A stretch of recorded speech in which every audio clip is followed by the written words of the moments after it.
ప్రభునందు ప్రియమైన దేవుని సంగమా, ఈ మొదటి సమూయేలు గ్రంథము 25వ అధ్యాయము 1 నుంచి 44 వచనాలు మనము ధ్యానం చేద్దాం. అయితే ఇక్కడ మనము 1 నుంచి ఈ 44 వచనాల్లో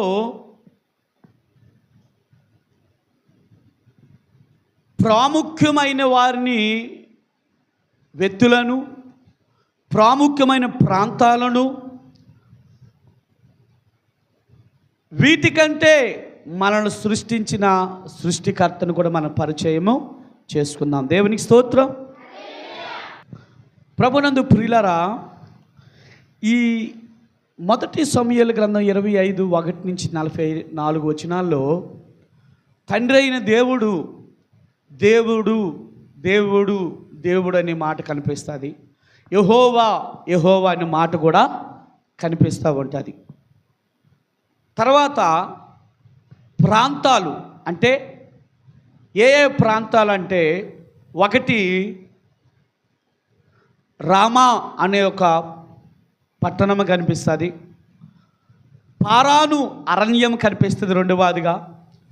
మూడవదిగా కర్మేలు అనే మాట కనిపిస్తుంది. నాలుగవదిగా మాయాన్. అయితే రామా అనగా అర్థం ఏమిటంటే ఎత్తైన స్థలము. రామా అనగా అర్థం ఏమిటి చెప్పాలి? ఎత్తైన స్థలము. పారాన్ అంటే అర్థం ఏమిటో క్లియర్గా మనము చూడగలుగుతాం. పారాన్ అంటే అది ఒక అరణ్యము, అది ఒక అరణ్యము లేదా ఎడారు లాంటిది చెప్పాలంటే. పారాను అనగా అర్థం ఏంటంటే అరణ్యం అంటే తేళ్ళు, పాములు, బాధకరమైన కరిచే జంతువులు, ఇట్లా అర్థం వస్తూ ఉంటుంది. నాలుగవదిగా మనం చూసినట్లయితే కర్మేలు కనిపిస్తుంది. కర్మేలు అనగా అర్థం ఏమిటంటే ఫలవృక్షముల తోట. కర్మేలు అంటే అర్థం ఏమిటి? ఫలవృక్షముల తోట. అలాగే మాయాన్ అనే మాట కనిపిస్తుంది. మాయాన్ అంటే ఇంగ్లీషులో రాయబడింది a classic condiment made of the oil, అంటే నూనె తయారు చేసే స్థలమాట. దేవునికి స్తుతి కలుగును గాక. బిగ్గరగా చెబుదామా? హల్లెలూయా. చూడండి, రామా అనగా అర్థం ఏమిటి? ఎత్తైన స్థలము. ఎత్తైన స్థలములో ఎవరున్నారంటే సమూయేలు ఉన్నాడు.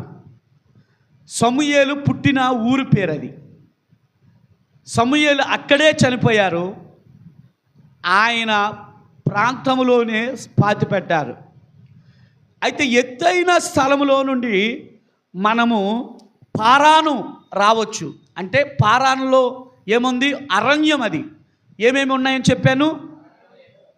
ఏమేమేమని చెప్పాను? తేళ్ళు, పాములు,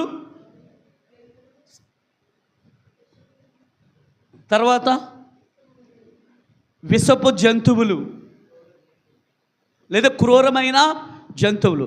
వాస్తవంగా చెప్పాలంటే పాడైపోయిన స్థలాన్ని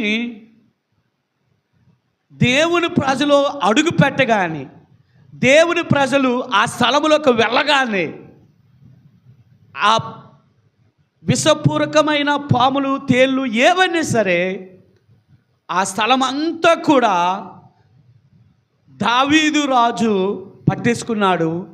దావీదు సైనికులు పట్టేసుకున్నారు.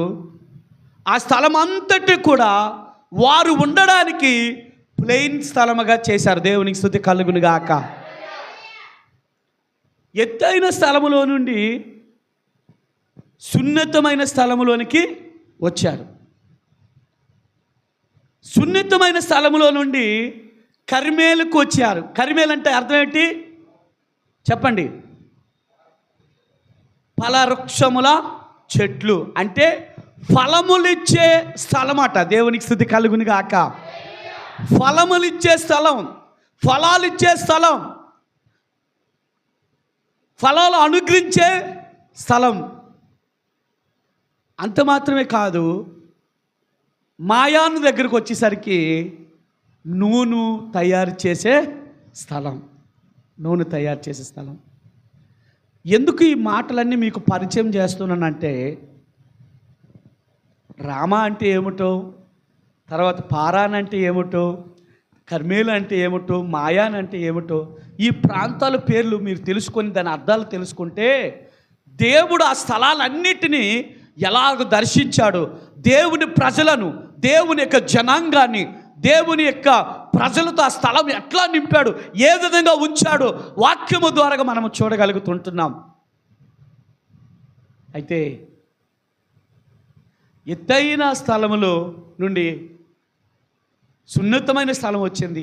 సున్నితమైన స్థలంలో నుండి తర్వాత ఫలములిచ్చే తోట వచ్చింది. ఫలములిచ్చే తోటలో నుండి గానుగు నూనె వచ్చే స్థలంలోనికి మనం రాగలిగాం. అయితే ఈ ప్రాంతాల పేర్లు ఇవి. 3వదిగా మనం చూస్తే మనుషుల పేర్లు కనిపిస్తాయి. మనుషులు మొట్టమొదటి ఎవరు రామాలో ఉన్నారని చెప్పాను? సమూయేలు. సమూయేలు అనగా అర్థం ఏమిటంటే దేవుడు విన్నాడు లేదా దేవుడు ఆలకించాడు. దేవునికి స్తుతి కలుగును గాక. దగ్గరగా చెప్పండి. సమూయేలు అంటే అర్థం ఏమిటి? దేవుడు విన్నాడు, దేవుడు ఆలకించాడు. అంటే ఆ పేరు ఎందుకు వచ్చిందంటే సమూయేలు బాల్యములోనే దేవుని స్వరాన్ని విన్నాడు, దేవుని స్వరాన్ని ఆలకించాడు, దేవుడితో తనతో మాట్లాడడం విన్నాడు, దేవుడు తనతో మాట్లాడడం ఆలకించాడు. దేవుని బిడ్డ, నేను కూడా సమూయేలు అనుభూతులకు రావాలి. సమూయేలు లోతైన అనుభూతులకు మనం రావాలి. దేవుని సేవ చేస్తే, దేవుని పరిచయం చేస్తే, దేవుని మందిరములో దేవుని సేవ చేయగలిగితే, దేవుని బిడ్డ దేవాతి దేవుని యొక్క స్వరాన్ని వినే అనుభూతిలోనికి దేవుడు లోతుగా ఆధ్యాత్మికంగా మనలో కూడా ఆయన నడిపించగలడు. ఎస్. 2వ వ్యక్తి పేరు దావీదు మనకు కనిపిస్తాడు. ఎవరు కనిపిస్తారు? దావీదు. దావీదు అనగా అర్థం ఏమిటంటే ప్రియమైన వాడు లేదా ఇష్టమైన వ్యక్తి.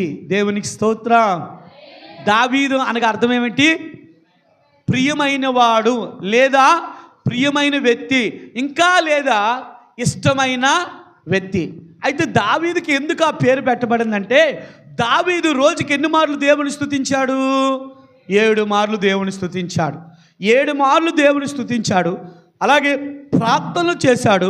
దేవుని బిడ్డలారా, ఈరోజు దావీదు వలె నీవు కూడా సమయం దొరికినప్పుడల్లా, నీవు కూడా సమయం ఉన్నంత వరకు దేవుని స్తుతించాలి, దేవుని గణపరచడం నేర్చుకో, దేవుని ప్రార్థించడం నేర్చుకో. నువ్వు అట్లా చేస్తే దావీదు జీవితంలో పేరుకి తగినట్లుగా దావీదును దేవుడు ఎట్లయితే ప్రియమైన వాడుగా, ఇష్టమైన వాడుగా దేవుడు ఏర్పాటు చేసుకున్నాడు, దేవుడే సాక్ష్యం ఇచ్చాడు, అలాగే నా జీవితాల్లో ఈ భూమి మీద మన కోడలు కావచ్చు, మన కొడుకులు కావచ్చు, మన పిల్లలు కావచ్చు, మన ఇరుగు పొరుగు వారు కావచ్చు, ఎవరు సాక్ష్యం ఇవ్వలేకపోయినా పర్వాలేదు, కానీ దేవాతి దేవుడైన యేసయ్య మన కొరకు సాక్ష్యం ఇస్తే మనకు చాలు. దేవునికి స్తుతి కలుగును గాక.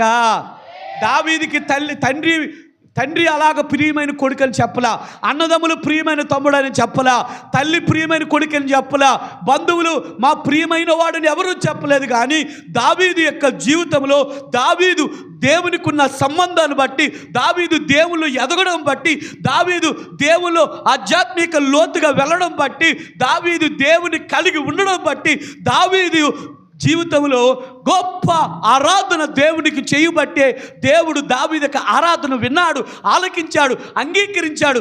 ఓ దావీదు, నువ్వు నా ప్రియమైన వ్యక్తివయ్యా, ఓ నా దావీదు నువ్వు ప్రియమైన వాడువయ్యా అన్నాడు. ఎంత గొప్ప విషయం దేవుని బిడ్డ. మనం ఆ సాక్ష్యం పొందుకోవాలి. మూడో వ్యక్తి నాబాలు కనిపిస్తున్నాడు. నాబాలు అనగా అర్థం ఏమిటంటే మోటివాడు, దుష్టుడు. ఈ మోటివాడు, దుష్టుడు అని పేరు ఎందుకు వచ్చింది? దేనికి వచ్చింది? ఎట్లా వచ్చింది? ఏ విధంగా వచ్చింది? వారి తల్లిదండ్రులు ఆ పేరు పెట్టారా అంటే ఎస్, వారి తల్లిదండ్రులు ఆ పేరు పెట్టారు. ఎస్, వాళ్ళ తల్లిదండ్రులు పేరు పెట్టి ఉండొచ్చు. ఆ తల్లిదండ్రులు ఆ పేరు నాబాలని పెట్టి ఉండొచ్చు. ఎందుకంటే వాడు చేసిన పనులు బట్టో, వాడు ఆలోచించిన ఆలోచన బట్టో, లేదా వాడు ఆలోచించిన తలంపుల బట్టో అంటే నాబాలు. అర్థమవుతుందా? అందుకే తల్లిదండ్రులు ఆ పేరు పెట్టి ఉండొచ్చు. నాబాలు అంటే అర్థం ఏమిటమ్మా? మోటివాడు, దుర్మార్గుడు, దుష్టుడు. మరలా అడుగుతున్నాను, నాబాలు అంటే అర్థం ఏమిటి చెప్పండి? మోటివాడు, దుర్మార్గుడు, దుష్టుడు. నాలుగో వ్యక్తి అక్కడ పరిచయం అవుతుంది, అబిగేలు. ఎవరు నాలుగో వ్యక్తి? చెప్పాలి. అబిగేలు అంటే అర్థం ఏమిటంటే నా తండ్రి ఆనందము, లేదా నా తండ్రి యొక్క సంతోషము.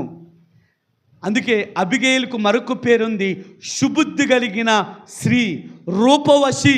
దేవునికి స్తుతి కలుగునుగాక. అంటే భర్తలో సరైన పేరు లేదు, కానీ భార్యలో సరైన పేరు మనకి అర్థాన్ని ఇస్తుంది. దేవునికి స్తుతి కలుగునుగాక. అయితే దేవుని బిడ్డలారా, అబిగేలు అంటే అర్థం ఏమిటి? నా తండ్రి ఆనందం, లేదా నా తండ్రి యొక్క సంతోషము అనే అర్థాన్ని ఇస్తుంది. కాబట్టి ఈరోజు దేవుని సంగమా, నాబాలు మా కర్మేలులో అంటే ఫలములు, వృక్షములు, తోటలు కలిగిన స్థలాల్లో నాబాలు దగ్గర 3000 గొర్రెలు, 1000 మేకలు ఉన్నాయి. అంతేనా కాదా? 3000 గొర్రెలు, 1000 మేకలు ఉన్నాయి. వాక్యం చెప్తుంది అతడు ఆస్తిపరుడు అని చెప్తుంది. భాగ్యవంతుడు అని దేవుని వాక్యము, బహుభాగ్యవంతుడు అని దేవుని వాక్యం సెలవిస్తుంది.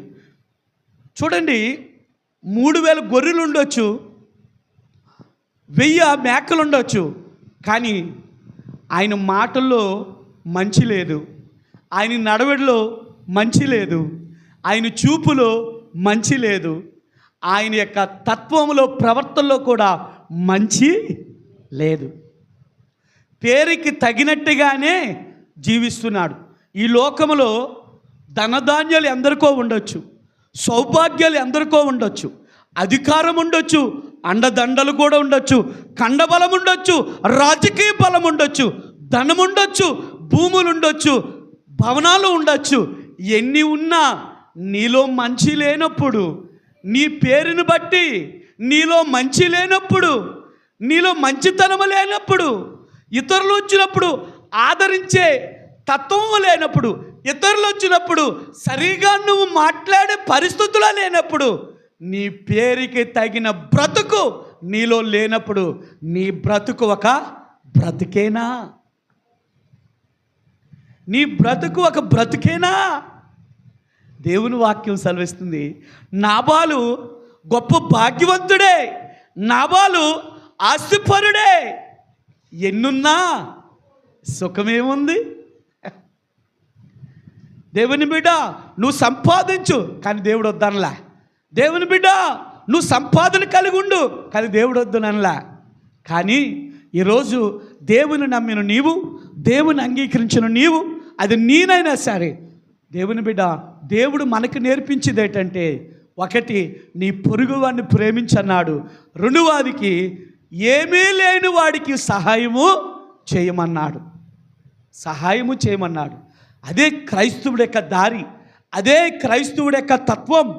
అంతేగాని నాకు ఎంతుంది, నాకు అంతుంది, నాకు మెడలో గొలుసు ఉంది, చోట్లో బంగారం ఉంది, నడుమునకు ఏముంది, వడ్డానం ఉంది, చేతులకు బ్రాస్లెట్లు ఉన్నాయి, వేలుకు ఉంగరాలు, బంగారు ఉంగరాలు ఉన్నాయి. ఎన్ని ఉన్నా, నీకు భూమి ఉన్నా, నీకు బంగారం ఉన్నా, డబ్బున్నా, నీలో మంచితనము లేనప్పుడు దేవుని బిడ్డ నీ బ్రతుకు ఒక బ్రతికేనా? నాబాలులో పేరు, ఆయన యొక్క గుణములో ఉంటున్న తత్వం దుష్ట ఆలోచనలే, దుష్ట తలంపులే.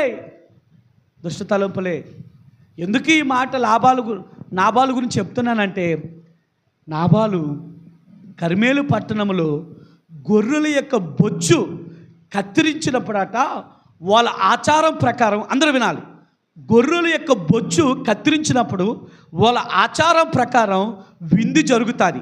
ఏం జరుగుతుంది? గట్టిగా చెప్పండి అమ్మ. విందు అంటే ఏంటి? అంతే.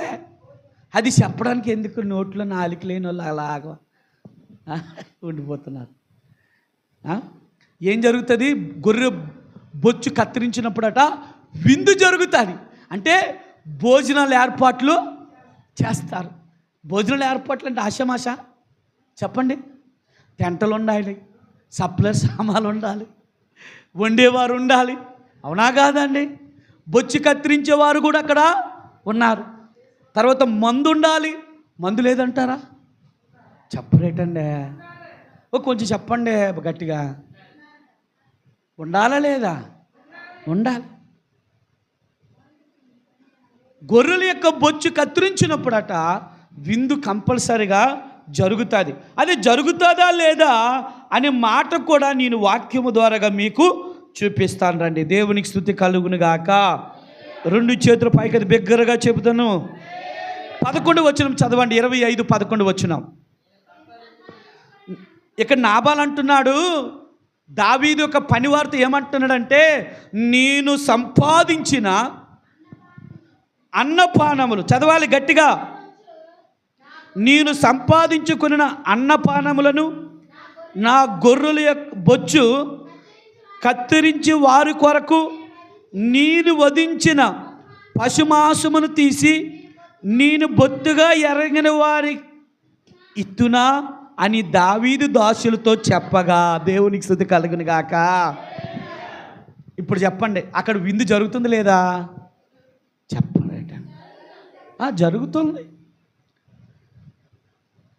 జరుగుతుంది. మనాలు డైరెక్ట్గా గొర్రెని వేసేస్తారు కానీ విందు కోసం గొర్రె బొచ్చుని కత్తిరించినప్పుడు ఎవరు విందు చేయరు. మనాలు ఆశ ఏంటంటే, మనాల కోరిక ఏంటంటే, రేపు ఆదివారము, ఎల్లుండి మంగళవారం, అవతలాడు బుధవారము లేదా శుక్రవారం, నీకెంత కావాలి, నాకెంత కావాలి, నీ వాట ఎంత, నా వాట ఎంత, ఎన్ని కేజీలు పడుతుంది, అంతే కదా? అవునా కాదు? చెప్పండి, కొంచెం గట్టిగా చెప్పండి.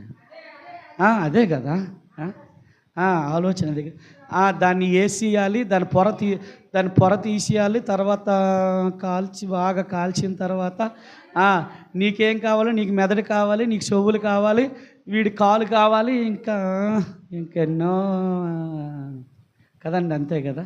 అవునా కదా? దేవునికి స్తోత్రం.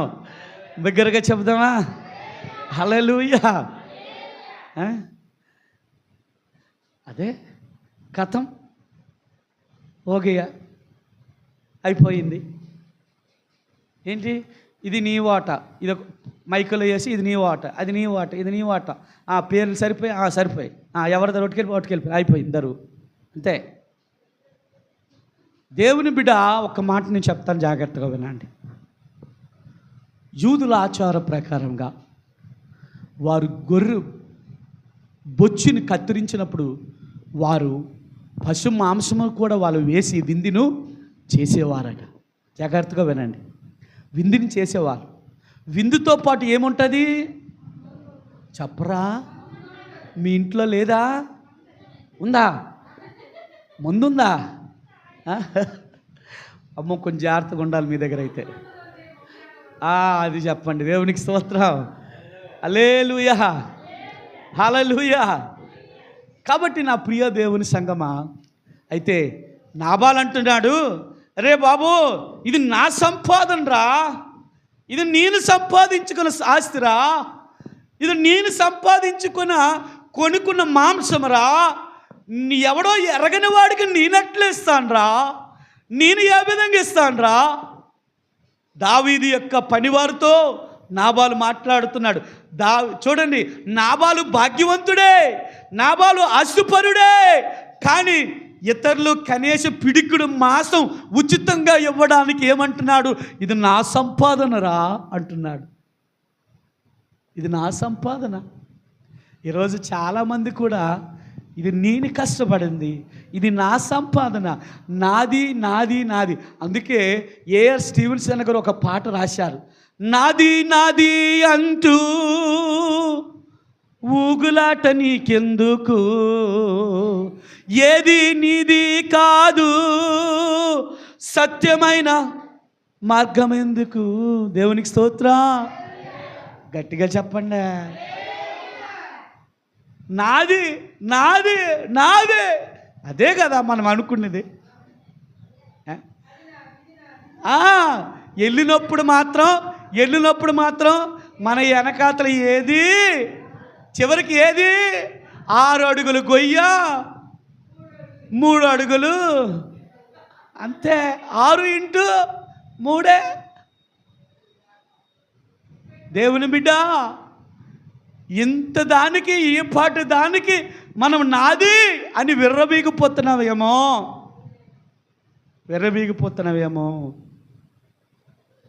దేవుని బిడ్డ, ఇక్కడ ఒక కుటుంబం ఉంది.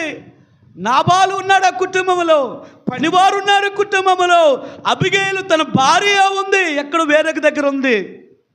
అయితే దావీదు తన 10 మందిని కూడా పంపించి, అయ్యా వినాలి, అయ్యా కర్మేలులో నాబాలు బొచ్చు కత్తిరిస్తున్నాడనే విషయం అరణ్యములో ఉంటున్న దావీదు విన్నాడు. 10 మందిని పంపిస్తే ఆ 10 మంది కూడా ఈ నాబాలుతో చెప్తే నాబాలు అంటున్నాడు, ఇది నేను సంపాదించినది అంటున్నాడు. వాస్తవం ఒక మాట చెప్పనా, ఇంత ఆస్తిపరుడు అవ్వడానికి, ఇంత భాగ్యవంతుడు అవ్వడానికి గొర్రెల్లో కానీ మేకల్లో కానీ ఆస్తులో కానీ ఏ హాని లేకుండా రాకుండా దావీదు యొక్క సైన్యమే నాబాలు కుటుంబాన్ని, ఆస్తిని, గొర్రె మేకలను కాపాడింది. ఆ సనువు చేతనే దావీదు 10 మందిని పంపించాడు. ఆ సనువు చేతనే దావీదు 10 మంది సైనికులు పంపించాడు. ఆ సనువు చేతనే పనివారిని 10 మందిని పంపించాడు. ఆ సనువు చేతనే బొచ్చు కత్తిరిస్తున్నాడన్న విషయం దావీదు విన్నాడు. ఎందుకంటే గొర్రె బొచ్చు కత్తిరించినప్పుడట విందు జరుగుతుంది. ఆ విందులో కూడా మేము శుభదినమున వస్తాము అన్న మాట చెప్పంటే దావీదు ఎవడు? యెష్యా కుమారుడు ఎవడు? దావీదు లేకపోతే, దావీదు సైన్యమే లేకపోతే, దావీదు యొక్క పనివారే లేకపోతే, సరే కూర్చో, లేకపోతే అసలు కర్మేల్లో ఎంత ఆస్తి సంపాదించుకుని ఉండేవాడు కాడు నాబాలు.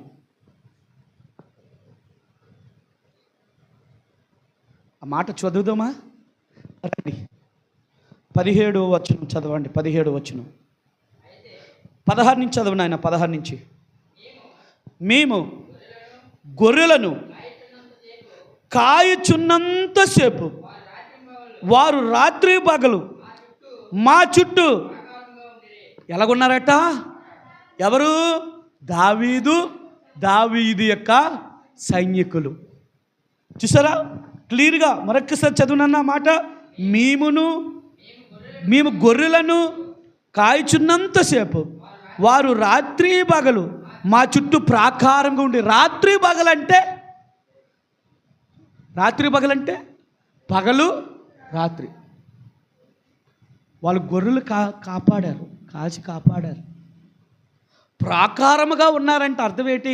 ఇప్పుడు మన ఊరు ఉందండి, మన ఊరు చుట్టూ దావీదు రాజు సైనికులు పెట్టాడు. అదే దాని అర్థం ప్రాకారం అంటే. అర్థమైందా?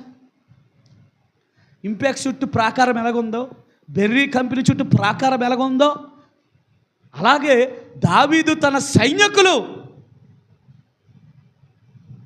ఈ గొర్రెలకు ఈ మేకలకు ఆయన ఇంటికి ప్రాకారముగా ఉన్నారు. ఉంటే అటువంటి రాజు సైన్యాన్నే నాబాలు తునీకరించి మాట్లాడాడు.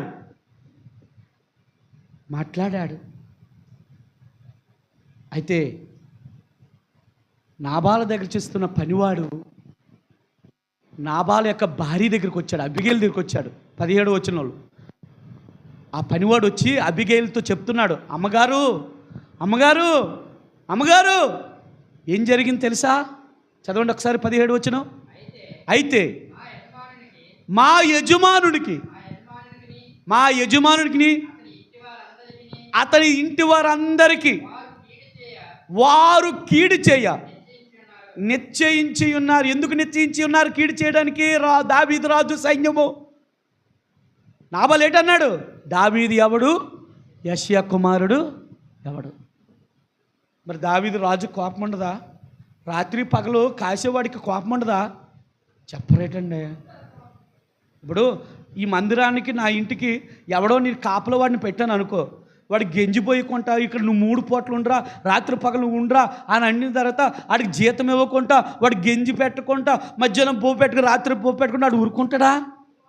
చెప్పరేటండి. ఊరుకోడు కదా. ఇటు ఎలాంటి పనికి మాల యజమానుడు ఇట్రా అంటాడు లేదా? బయట అనపున్నా మనకు లోపల ఎక్కువ అలవాటు. దేవునికి స్తోత్రం. అయ్యా హల్లెలూయా. లోపల ఉంటుంది. ఒకరోజు చూస్తాడు, 2 రోజులు చూస్తాడు, 3 రోజులు చూస్తాడు, ఆడి కోపం బయటపడిపోద్ది.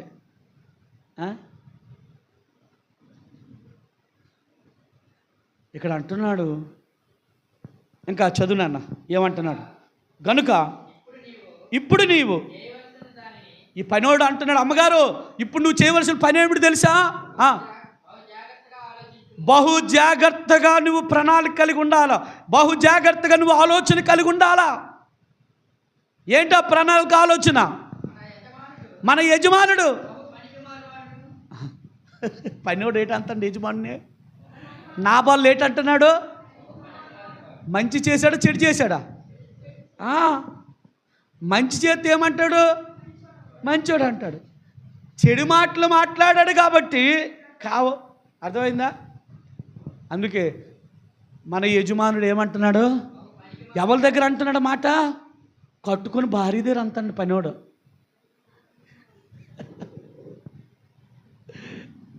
అంటే ఈ పనోడు నమ్మకమైన వాడిగా అయి ఉండాలి. దేవునికి స్తుతి కలుగును గాక. ఈ పనోడు నమ్మకమైన వాడిగా ఉండొచ్చు, నమ్మకమైన వాడిగా ఉండొచ్చు. అందుకే పనికిమాలుడు అన్నాడు. ఎందుకంటే రాత్రి పగలు కష్టపడి కాపలాదారులుగా దావీదు రాజు సైన్యం ఉన్నారు.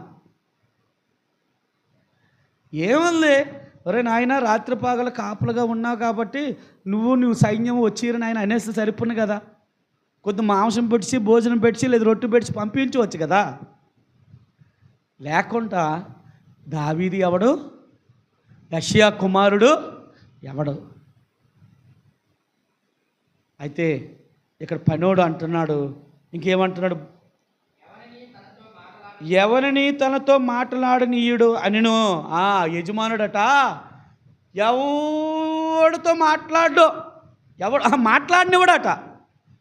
ఇప్పుడు నేను వెళ్ళాను అనుకో నాబాల్ దగ్గరికి, రే నీది ఏ ఊరి నుంచి వచ్చో నాకు అనవసరం, నువ్వు నోరు మూసుకుని కూర్చో అంటే నోరు మూసుకుని ఉండిపోల్సిందే. అంటే ఎవడుని మాట్లాడినవాడు అంటే అర్థం ఏంటి? కొంతమంది ఇంట్లో భర్తలు ఉంటారు, భార్యను మాట్లాడినాడు, పిల్లలే మాట్లాడు, అంతే కదా. అవునాగా చెప్పండి. అవకాశం ఎవడు?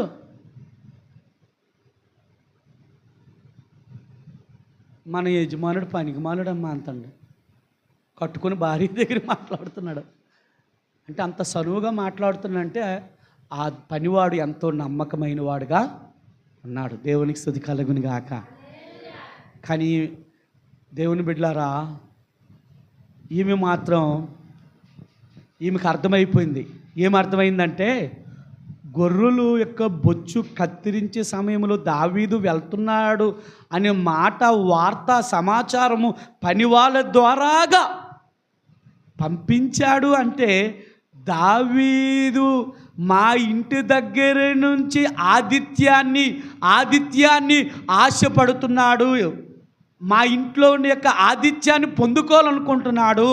మా దగ్గర ఉంటున్న ఆతిథ్యాన్ని అంటే భోజనాలను, అర్థమైందా, మా ఇంటి దగ్గర నుంచి మా ఇంట్లో తినాలని ఆశపడుతున్నాడు. మేము చేసి ఈ యొక్క పార్టీలో ఆయన భోజనం చెయ్యాలని రావాలనుకుంటున్నాడు అని ఈమె ఆలోచించి, ఈమె గ్రహించి వెంటనే పనివాడితో ఏమన్నదంటే, అయ్యా, పనివాడితో అంటుంది, నా భర్తతో నేను ఎక్కడికి వెళ్ళాను నువ్వేమీ కూడా చెప్పొద్దు, నేను ఏం చేస్తున్నానో ఆ విషయం కూడా నా భర్తకి తెలియచేయొద్దు, నువ్వు మౌనంగా ఉండిపో, అంతే. వాడు మౌనం అయిపోయాడు. ఈమె ఏం చేసిందట చూడండి, ఈమె ఏం చేసింది, సిద్ధపరుస్తుంది దావీదుకి అలాగే వారి యొక్క సైనికులకి. ఏమి సిద్ధపరిచింది? 200 రొట్లు. ఎన్ని రొట్లు అటండి? గత వారం మనం చెప్పుకున్నాం. ఎన్ని రొట్లు? 200 రొట్లు,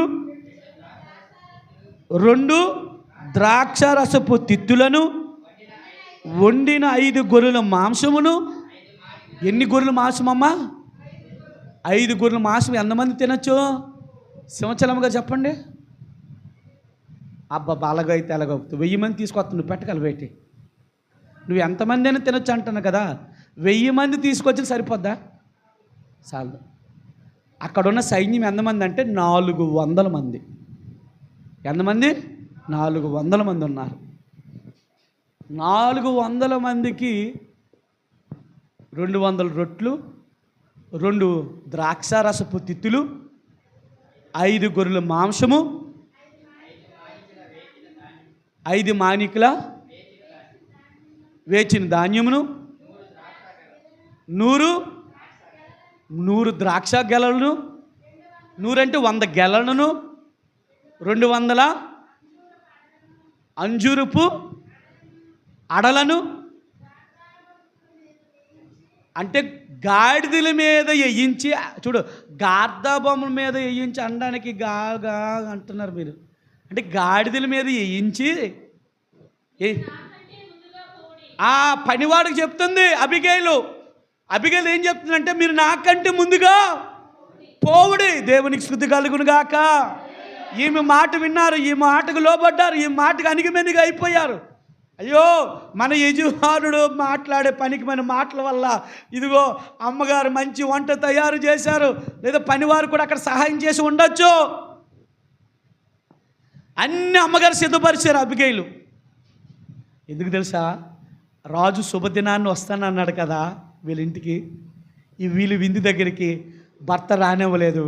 కానీ ఈమె మాత్రం ఏం చేసిందంటే, సీక్రెట్గా, రహస్యముగా ఇవన్నీ ఏర్పాట్లు చేసుకొని పని వాళ్ళకి అప్పగించి, గాడిదల మీద మీరు నాకంటే ముందుగా వెళ్ళిపోండి, తీసుకుని వెళ్ళిపోండి. దావీదు రాజు ఏ స్థలంలో ఉన్నాడో అక్కడ తీసుకుని వెళ్ళిపోండి అని చెప్పింది. అందుకే ఇక్కడ రాయబడి ఉన్నది 19వ వచనంలో, మీరు నాకంటే ముందుగా పొండి, నేను వెనక నుండి వచ్చేదనని తన పని వారికి ఆజ్ఞ. ఎందుకు ఆ మాట అంటే, ఒరే బాబు, మీరు నేను కలిసి వెళ్తే మళ్ళీ నా భర్తకి అనుమానం సంగతి తర్వాత దేవుడు ఎరికమ్మా. దేవునికి స్తోత్రం కలుగును గాక. బిగ్గరగా చెబుదామా? హల్లెలూయా. నా భర్తకి ఎవరైనా ఈ విషయము చెప్పి ఉండొచ్చు, కాబట్టి ముందు మీరు వెళ్ళండి, వెనక్కి నేను వస్తానన్నది. వెనక్కు వస్తాను అన్నదంటే ఆమె సిద్ధపాటు. దేవునికి స్తుతి కలుగును గాక. బిగ్గరగా చెబుదామా? ఆమె సిద్ధపాటుతనము. ఆమె ఒక రాజు దగ్గరికి వెళ్తుందంటే ఇలాగ మురుకు మకం వేసుకొని, ఏమండి, ఈ జుత్తు విరబూసుకొని, అర్థమైందా లేదా? వితౌట్ బాతింగ్ అంటే స్నానం చేయకుండా మురికిగా వెళ్తే ఏమైనా బాగుంటుందా? ఒక రాజు దగ్గరికి వెళ్ళినప్పుడు ఎట్లా వెళ్ళాలి? ఏ విధంగా వెళ్ళాలి? ఆలోచన చేయండి. అందుకే అబిగేలు దేనికి సాదృశ్యం అని చెప్పాను మీకు? సంఘానికి సాదృశ్యం అని చెప్పాను. సంఘం ఎట్లా సిద్ధపడాలి, ఏ విధంగా సిద్ధపడాలి? అందుకే వధువు సంఘము, రమ్యమైన సంఘము, సార్వత్రిక సంఘం అని పేరు ఎందుకు పెట్టబడింది? ఆలోచించేద్దాం. ఆ దేవుని బిడ్డ ముందుగా పని వాళ్ళని ఎందుకు పంపించింది? ఆహారాన్ని పంపించి, ఆహారాన్ని పట్టుకుని ముందు వెళ్ళండి అని ఎందుకు పంపించింది? ఆలోచన చేయండి. ఈమె సిద్ధపడి మళ్ళా రాజు దగ్గరికి వెళ్ళాలి. దేవునికి స్తుతి కలుగును గాక. హల్లెలూయా. ఈమె సిద్ధపడి ఈమె కూడా వారు వెనువెంట వెళ్తుంది. 20 వచనం. గార్ధబం మీద ఎక్కి పర్వతము లోయల్లోనికి వచ్చుచుండగా దావీదును అతని జనులను ఆమెకి ఎదురు పడ్డారట. దేవునికి స్తుతి కలుగును గాక. ఆమె వారిని కలుసుకొనెను. ఎంత గొప్ప మాట! దావీదు జనులు ఎదురు పడ్డారు, ఆమె వాళ్ళని కలుసుకున్న తర్వాత ఏం జరిగింది? అంతకు మునుపు దావీదు నాబాలుకు కలిగిన దాని అంతటిలో ఏదియూ పోకుండా ఈ అరణ్యములో అతని ఆస్తి అంతయు నేను వ్యర్థముగా కాయిచు వచ్చి తిని ఉపకారమునకు నాకు అపకారము చేసి తిని. చూసారా? అపకారం చేసి తిని. కాబట్టి దావీదు ఏమంటున్నాడు తెలుసా? అని అనుకొని అతనుకున్న వారిలో ఒక్క మగపిల్లనైనను తెల్లవారినప్పటికీ నేను ఉండనీయను, లేదా దేవుడు నా మరి గొప్ప అపాయము దావీదు చేతులకు కలుగు చేయనుగాక అని ప్రమాణం చేసి ఉండను. అబిగేలు దావీదును కనుగొని గార్ధబం మీద నుండి త్వరగా దిగి దావీదునకు ఒక సాష్టాంగ నమస్కారం చేసి అతను పాదములు పట్టుకొని ఇట్లా నేను దేవునికి స్తుతి కలుగునుగాక. ఏమన్నది? నా ఏలినవాడా, ఈ దోషము నాదేని ఎంచుము. అంటుంది. ఏలినవాడిని ఎవరు అంటారు? రాజులని అంటారు. ఏలినవాడిని ఎవరంటారమ్మా? చెప్పండి. ఏలినవాడా, నా రాజా, ఈ దోషము నాదని ఎంచుము, ఈ పాపము నాదని ఎంచుము. అయ్యా, నీ కోపము చల్లార్చు. నా భర్త మాటలు నువ్వు ఏమాత్రము కూడా పట్టించుకోవద్దు, లక్ష్య పెట్టొద్దు. నా భర్త మాటలు బట్టి నువ్వు కోపం తెచ్చుకోవద్దు. నీ కోపం ఎలాంటిదో, నీ మనస్తత్వం ఎలాంటిదో, నీ హృదయం ఎలాంటిదో, నువ్వు ఎవరి చేత ఏర్పాటు చేయబడ్డావో, ఎవరి ఆత్మ నీ మీద ఉన్నాదో, నువ్వు ఎలాగ నడుస్తున్నావో, ఏ యెహోవా అయితే యుద్ధములకు నిన్ను అనేక రాజ్యాల మీద నిన్ను జయశీలుడిగా, జయవంతుడిగా చేస్తున్నాడో, ఆ జీవము తోడు, దేవుని యొక్క జీవము తోడు, ఆ యెహోవా యొక్క జీవము తోడు. రాజా దావీదు, అయ్యా, నీ కోపము చల్లార్చు. దేవునికి స్తుతి కలుగును గాక. చూసారా? తన భర్త యొక్క తునీకరింపబడిన మాటలు బట్టి భర్త మీద శిక్ష పడనివ్వకుండా భార్య అడ్డుపడిందండి. ఈరోజు నా భర్త ఏమైపోయినా నాకు పర్వాలేదు, నా భర్త ఎలాగపోయినా పర్వాలేదు, ఈరోజు నా భర్త ఏ రీతిగా పోయినా పర్వాలేదు, నా భర్త చెడిపోయిన పర్లేదు, ఏ లారీ కిందో, ఏ బస్సు కిందో, ఏ ట్రాక్టర్ కిందో, ఏ ట్రైన్ కిందో పడిపోయిన పర్లేదు, వీడితో నేను భరించలేకపోతాను, ఏళ్ళలేకపోతానని ఈరోజు చెప్పేవాళ్ళు అనేకులు లేరా? ఉన్నారు. దేవుని బిడ్డ, భర్త మోటివాడవచ్చు, భర్త దుష్టుడవ్వచ్చు, భర్త చులకనవాడుగా ఉండొచ్చు, తెలివి తక్కువవాడుగా ఉండొచ్చు, తెలివి తక్కువ మాటలు మాట్లాడవచ్చు భర్త.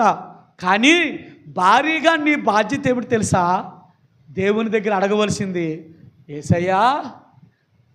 చూడండి, అబిగేలు రాజు దగ్గర మాట్లాడినట్టుగా, దేవుని బిడ్డ, స్త్రీలారా, నీ భర్త మీద నీ కోపం ప్రతాపం చూపించొద్దు.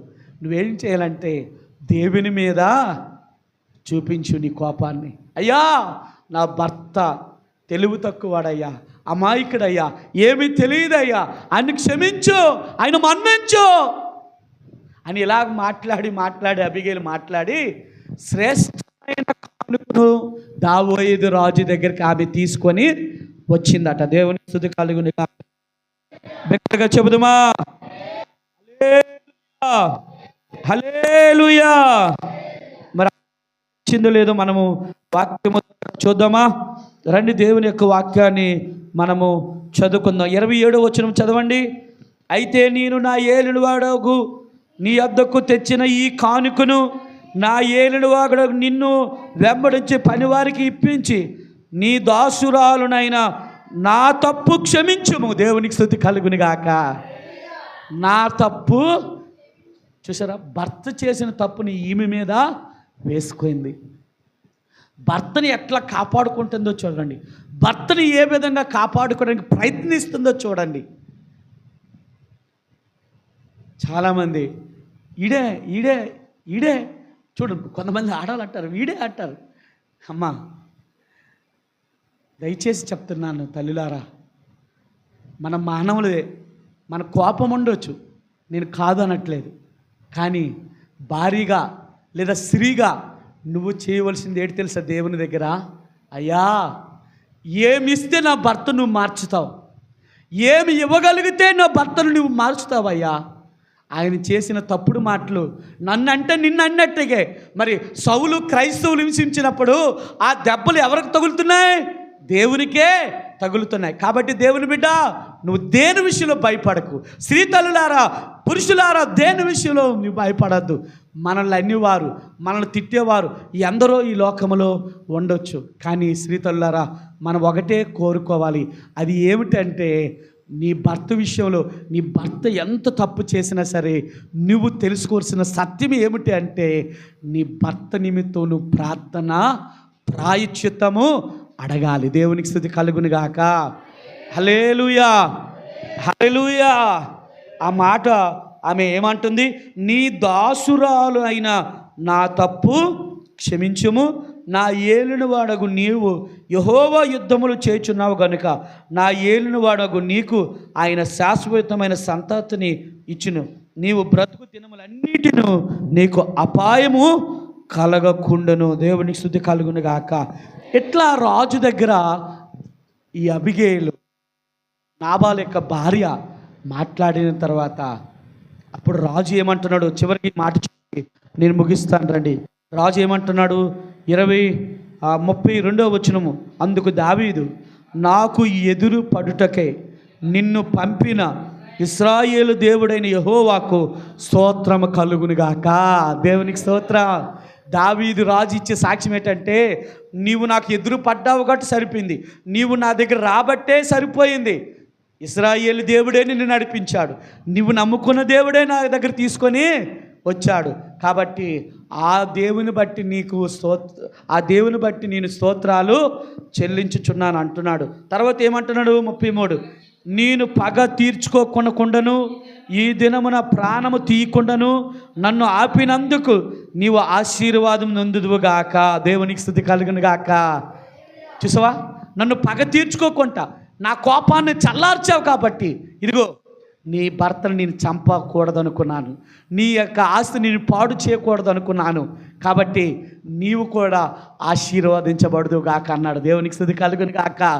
తల్లిలారా, ఇదిగో స్త్రీ తల్లులారా, మీరు కూడా మీ భర్తల విషయంలో ఎట్లా దేవుని దగ్గర ప్రార్థన చేస్తే దేవుడు ఇంకా మనల్ని ఏం చేస్తానంటున్నాడు? ఆశీర్వదిస్తాడు, ఇంకా దేవుడు దీవిస్తాడు, ఇంకా దేవుడు బలపరుస్తాడు. ఒక ఆమెకి వివాహం అయిందట. జాగ్రత్త వినండి. వివాహం అయితే 2 మగపిల్లలు పుట్టారు. 2 మగపిల్లలు విడిచిపెట్టి ఈయన ఉద్యోగం దూరంగా వెళ్ళిపోయాడు. ఈ మగబిడ్డలు ఇద్దరిని బట్టి ఈ భార్య ఇసుకుపోయి ఇక ఏం చేస్తుందట? తన భర్తని తిడుతుందట. దూరంలో ఉద్యోగం చేస్తున్న భర్తను ఇష్టం వచ్చినట్టు తిడుతుందట. ఈమె తిట్టినప్పుడల్లా ఆయన బలం పడిపోతుందట. ఈమె తిట్టినప్పుడల్లా కూడా ఆయన బలహీన అయిపోతున్నాడట, హాస్పిటల్ పాలైపోతున్నాడట. మళ్ళీ ఈమెకి ఫోన్ వచ్చేసరికి అయ్యో నా భర్తకి ఎందుకు అయ్యిందో. అప్పటి వరకు ఏం చేసింది? చెప్పరేటండి, కొంచెం చెప్పండి. మీ ఆడాల కోపం ఎలాగుంటుందంటే అప్పటికే తిడతారు, భర్తకి ఏమో అయిపోయేసరికి అది నటిస్తారో తెలియదు, లేకపోతే అది ప్రేమో తెలియదు, కానీ మొత్తానికి ఈమె తిట్టడం వాళ్ళ భర్తకి ఏమవుతుంది, జ్వరం రావడము, హాస్పిటల్ అవడము. ఇలా మళ్ళీ ఈమెకి ఫోన్ రాగానే అయ్యో నా భర్తకి ఏమనుకుని పిల్లలు వేసుకుని మళ్ళీ పరిగెత్తుకొని భర్త దగ్గరికి హాస్పిటల్కి వచ్చేది. అప్పుడు ఒక రోజున ఆమెకు అర్థమైందట, ఇలాగ జరగడం ఈమె తిట్టడము ఆయన హాస్పిటల్కి వెళ్ళడం, ఈమె తిట్టడం ఆవిడ హాస్పిటల్కి వెళ్ళడం బట్టి ఆమెకు ఒక రోజు అర్థమైందట. ఏమర్థమైందంటే, నేను నా భర్తను తిట్టబట్టే ఇట్లా జరుగుతుంది. అమ్మో, నా భర్తను నేను తిట్టను, ఎంత కష్టమైన నా పిల్లల విషయంలో నేను దేవునికి అప్పగించుకుంటాను, దేవుడే నాకు బలమును, శక్తిని, ఆలోచనలను, జ్ఞానమును ఇస్తాడని ఇకనేం చేసిందట, ప్రార్థనలోనే తన బాధలన్నీ దేవునికి చెప్పుకోవడం మొదలుపెట్టిందట. ఈమె బాగుందట, పిల్లలు బాగా చూసుకుంటుందట, దూరంలో ఉంటున్న భర్త కూడా బాగా ఉద్యోగము చేసుకుంటుందట. దేవునికి స్తుతి కలుగును గాక. దేవుని బిడ్డలారా, దేవుని సంగమా, ఒక్క విషయంలో జ్ఞాపకం చేసుకో. నీ భర్త మోటివాడు కావచ్చు, నీ భర్త తెలివి తక్కువవాడు కావచ్చు, నీ భర్త తాగుబోతు కావచ్చు, నీ భర్త లేకపోతే పనికిమాలాడు కావచ్చు, నువ్వు చూస్తానుగా చెడు పనులు చేయొచ్చు, కానీ క్షమించే మనసు నీకుందా? క్షమించే పశ్చాత్తాపడే మనసు నీకుందా? దేవుని బిడ్డ, ఈ యొక్క ఉదయకాల సమయంలో అబిగేలు యొక్క మాటలు బట్టి నేను మనందరం కూడా అర్థం చేసుకోవాల్సిన విషయం ఏంటి తెలుసా? అబిగేలుకున్న మనసు, ఏకాత్మ, ఏక మనసు, ఆ యొక్క స్వభావము నీలో ఉన్నదా? ఈ ఉదయకాల సమయంలో నిన్ను నువ్వు పరీక్షించుకో, సరిచేసుకోమని దేవుని వాక్యం చెప్తుంది. చూడండి, అబిగేలు అంత మంచిగా ఆ నేరం ఆమె మీద వేసుకుని రాజు అయిన దావీదుతో చెప్పగానే దావీదు రాజు ఆమెను ఇంకా ఏం చేస్తున్నాడు? ఆశీర్వదిస్తున్నాడు. దేవునికి స్తుతి కలుగును గాక. ఆశీర్వదిస్తున్నాడు. ఇంకెట్లా ఆశీర్వదిస్తున్నాడు? నీవు చూపిన బుద్ధి విషయమై నీకు ఆశీర్వాదము కలుగును గాక. నువ్వు త్వరపడి నన్ను ఎదుర్కొని పోయిన ఎడల నీకు హాని చేయకుండా నన్ను ఆటంకపరిచిన ఇశ్రాయేలు దేవుడని యెహోవా జీవంతోడు తెల్లవారులోగా నాబాలుకునకు మగవాడు ఒకడును విడవబడనన్న మాట నిశ్చయమని చెప్పి తన యొద్దకు ఆమెను తెచ్చిన వాటిని ఆమె చేత తీసుకొని నీ మాటలు నేను ఆలకించి నీ మనవి అంగీకరించి తిని సమాధానంగా నీ ఇంటికి పొమ్మని ఆమెతో చెప్పాను. దేవునికి స్తుతి కలుగును గాక. ఇక్కడ ఒక మాట రాయబడింది, ఏమంటే నీ మాటలు నేను ఆలకించి నీ మనవి అంగీకరించి తిని. హల్లెలూయా, హల్లెలూయా. దావీదు రాజు దేవునికి సాదృశ్యంగా ఉన్నాడు, అబిగేలు సంఘానికి సాదృశ్యంగా ఉంది, నాబాలు లోకానికి సాదృశ్యంగా ఉన్నాడు. కాబట్టి అమ్మా, శ్రీతల్లులారా, మనం ఎత్తబడే సంఘముగా ఉన్నాం, సార్వత్రిక సంఘముగా ఉన్నాం. అయితే మనము కూడా ఏం చేయాలంటే ప్రతి చిన్నదాన్ని భూతద్దంలో చూడకుండా మనము దేవుని సన్నిధికి వెళ్ళిపోయి మన కష్టబాధలు, మన సమస్యలు, మన ఇబ్బందులు, మన ఇంట్లో ఉన్న పరిస్థితులు, చుట్టూ ఉన్న పరిస్థితులు ఎవరికి చెప్పుకోవాలి? ఎవరికి చెప్పుకోవాలి? దేవునికి చెప్పుకో. దావీదు అంటున్నాడు, నీ మాటలు అలాగే ఏమంటున్నాడు? నేను ఆలకించి అంగీకరించి తిని. దావీదు రాజా గారిని అలాగన్నప్పుడు పరలోకమందున్న దేవుడు మన ప్రార్థన వినడా? మన ప్రార్థన ఆలకించడా? మన మొర వినడా? వింటాడు. మన ప్రార్థనకు తగిన జవాబు కూడా దేవుడు ఇస్తాడు. దేవునికి స్తుతి కలుగును గాక. జవాబు కూడా ఇస్తాడు, జవాబు కూడా అనుగ్రహిస్తాడు. అందుకే దేవుడు అక్కడ రాజైన దావీదు అంటున్నాడు, సమాధానముగా నీ ఇంటికి పొమ్మని ఆమెతో చెప్పును. దేవునికి స్తోత్రం. దేవుని సన్నిధానికి వచ్చిన తర్వాత, నువ్వు ప్రార్థించిన తర్వాత నీ ప్రార్థన దేవుడు వింటాడు. దేవుడు నీ ప్రార్థన ఆలకిస్తాడు.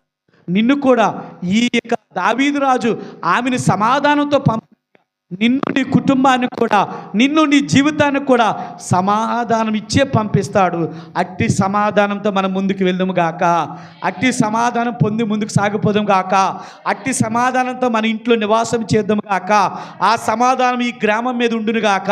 ఆ సమాధానం ఈ చుట్టుపక్కల గ్రామాల్లో ఉండును గాక. ఆ సమాధానము మన గృహాల్లో, మన పిల్లల్లో ఉండును గాక. ఆ సమాధానము భర్తల్లో ఉండును గాక. ఆ సమాధానం భార్యలో ఉండును గాక. మనము మన ఇంటికి వెళ్ళుదుముగాక. దేవుడి మాటలు దీవించునుగాక. ఆమేన్, ఆమేన్. అందరూ లేచి నిలబడదాం, ప్రార్థన చేసుకుందాం. లేచి నిలబడి ప్రార్థన చేసుకుందాం. అందరూ కూడా లేచి నిలబడదాం. ఇంకా చాలా విషయాలు ఉన్నాయి. 3వ భాగంగా వచ్చే వారంలో చాలా విషయాలు నేర్చుకుందాం.